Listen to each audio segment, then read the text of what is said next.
सुप्रभात छात्राओं। अब हम मुक्ति बोध को आगे पढ़ते हैं। आज हम पढ़ रहे हैं गजानन मुक्ति बोध की रचित रचना आँखें खोल। आज जिस देश प्राणों की जलन में से लेकर उस असीम विकल रस को भी स्वयं भी तक व्याख्या पढ़ेंगे। प्रसंग। प्रस्तुत अवतरण मुक्तिबोध द्वारा रचित खोल आँखें कविता से ली गई हैं। इसमें प्रतीक रूप में देशवासियों की ओजस्विता एवं प्रेम भावना का निरूपण किया गया है। प्रथम तार सप्तक में प्रकाशित होने से इसमें तत्कालीन परिवेश की व्यंजना भी की गई है।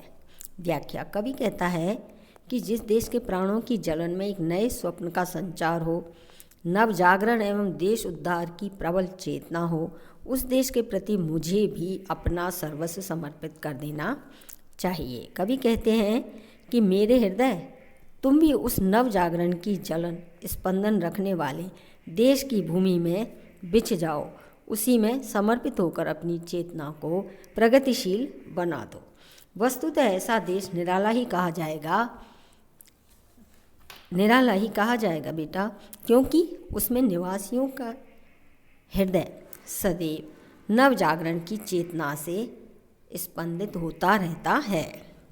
उनमें देशोद्धार की धड़कन चलती है और जो देश सदा ही नई ओजस्वित भावनाओं, नए भविष्य की सुख आशाओं एवं जागरण के प्रभाव से संचालित रहता है, वहाँ के लोगों के हृदय में ऐसे भाव उत्पन्न होते रहते हैं तथा जो अनेक कष्टों बाधाओं को झेलकर भी प्रगति पथ पर अग्रसर रहते हैं, उन लोगों का साथ देना पुनीत कर्तव्य माना जाता है। अतः कवि अपने हृदय से कहता है कि तुम भी उस असीम उत्कृष्ट भावना रूपी रस का पान कर लो और ऐसे देश में अपनी आँखें खोल लो। सार्थक होती हुई कविता है मुक्तिबोध की आँखें खोल को हमने पढ़ा है।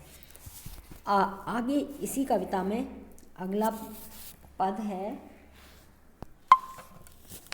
वह महाव्याकुल अनावृत ज्ञान लिप्सा से लेकर आश्चर्य में तक। प्रसंग वही है विद्यार्थियों। प्रस्तुत अवतरण मुक्तिबोध की आँखें खोल शीर्षक कविता से लिया गया है। इसमें नवचेतना एवं नव जागरण का संदेश देते हुए कवि ने ज्ञान लिप्सा के लिए सतत जागृत रहने की प्रेरणा दी है।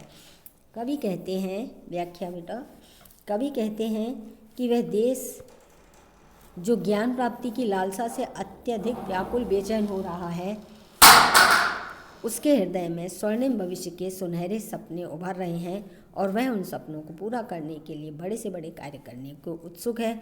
इस कारण उसके सपनों का आकाश अत्यंत व्यापक एवं विस्तृत है।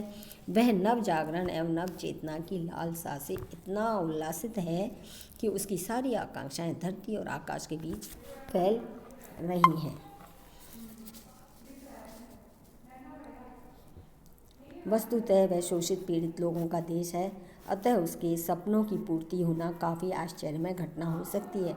जैसे श्रावण मास की संध्या को आकाश में बादल घिरे रहते हैं, उन पर अस्ताचलगामी सूर्य की किरणें पड़ने से वे नीली जामुनी अत्यंत लाल रंग की अनुपम आभा से मंडित हो जाते हैं और वह दृश्य अति मनोरम लगता है। ऐसा ही उन लोगों के सपनों का संसार अति सुंदर और अनोखा लगता है। विशेष भी लिख सकते हैं विद्यार्थी। इसमें नवजागरण की भावना रखने का संदेश व्यक्त हुआ है। शब्दावली तत्संप्रदान एवं भावानुकूल है। कवि कल्पना कुछ क्लिष्ट एवं प्रतीकात्मक है। सुप्रभात छात्राओं।